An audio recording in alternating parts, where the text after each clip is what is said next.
조선업은 역대급 호황인데 왜 부동산은 10년째 그대로일까요? 정말 이상하죠? 오늘 바로 이 도시, 2026년 거제시 부동산 시장에 완전히 새롭게 그려지고 있는 지도를 여러분과 함께 파헤쳐 보겠습니다. 자, 이게 바로 거제시가 가진 아주 흥미로운 모순점입니다.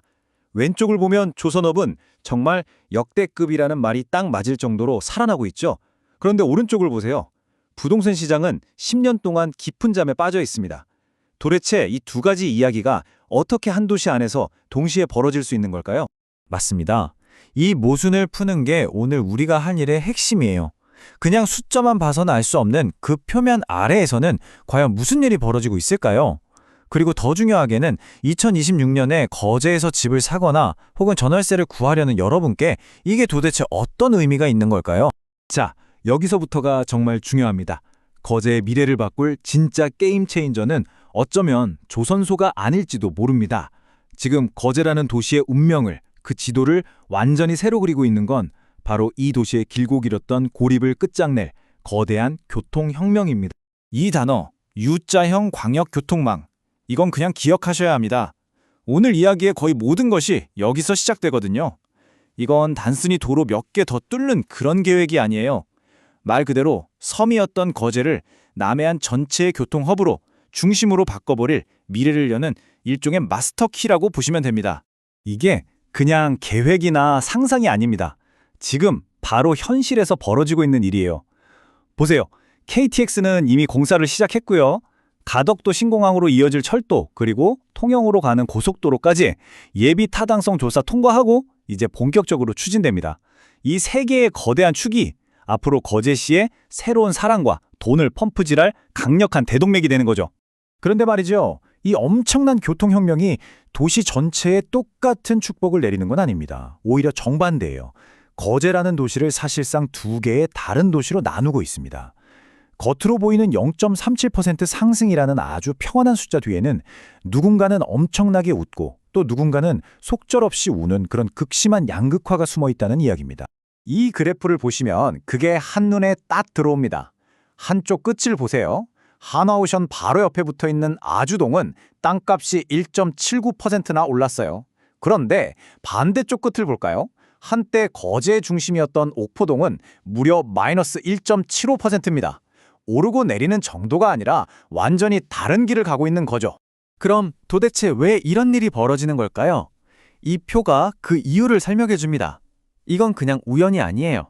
아주동이나 상동동처럼 오르는 곳은 조선업 호황의 직접적인 수혜를 보거나 아니면 새로운 도로망이 깔리는 곳들이죠.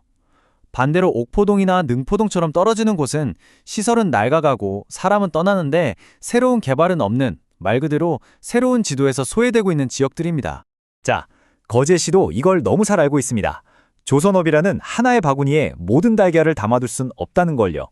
그래서 무려 1조 3천억 원이라는 정말 어마어마한 돈을 쏟아부어서 도시의 성장 엔진 자체를 바꾸는 아주 거대한 전력적 변화를 시작했습니다. 핵심 키워드는 바로 다각화입니다. 보세요. 기업 혁신파크를 만들어서 IT 같은 고소득 전문직들을 끌어들이고 네이버 크라우드 같은 앵커 기업도 이미 들어오기로 했죠. 또 하나세안 국가정원 같은 대규모 관광 사업으로 아예 도시의 체질을 바꾸려는 겁니다. 목표는 명확해요.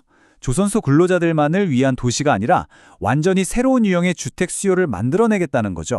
거제시의 공식 계획 문서에 나오는 이 문장이 그 야심을 정말 잘 보여줍니다. 단순한 산업도시를 넘어 일과 삶의 균형을 이루는 워라밸 도시로 거듭나 프리미엄 주거 문화를 조성하는 것이 목표다. 무슨 말이죠? 그냥 공장 도시가 아니라 삶의 질이 높은 도시, 그래서 사람들이 살고 싶어하는 도시로 근본적인 정체성 자체를 바꾸겠다는 선언입니다. 자, 지금까지는 거제의 밝은 미래, 기회에 대해 이야기했는데요. 이제 잠시 숨을 골고 아주 냉정한 현실 점검을 해봐야 합니다. 어쩌면 오늘 내용 중에서 매매나 임대를 생각하시는 분들께는 이 부분이 가장 중요할 수도 있어요.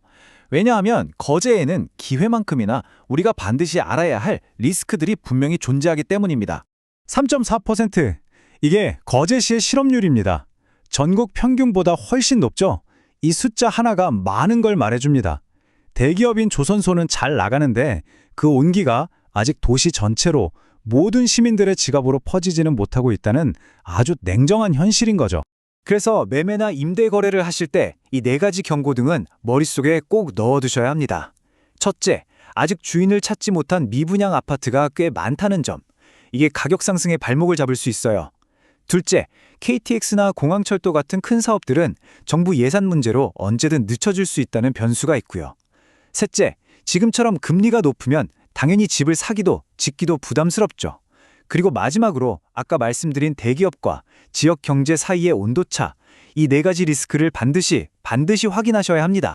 자, 그럼 기회와 리스크가 공존하는 이 복잡한 시장, 도대체 어떻게 접근해야 할까요? 지금까지 우리가 살펴본 모든 내용을 바탕으로 여러분을 위한 2026년 거제 부동산 공략집을 딱 정리해드리겠습니다. 2026년 거제 시장을 한마디로 정의하면 바로 정체 속의 기회입니다. 핵심은 뭐냐? 더 이상 거제시 전체 평균을 보지 마시라는 거예요. 그 대신에 새로운 교통망과 산업이 그려내고 있는 이 새로운 지도를 읽어내는 눈이 필요합니다.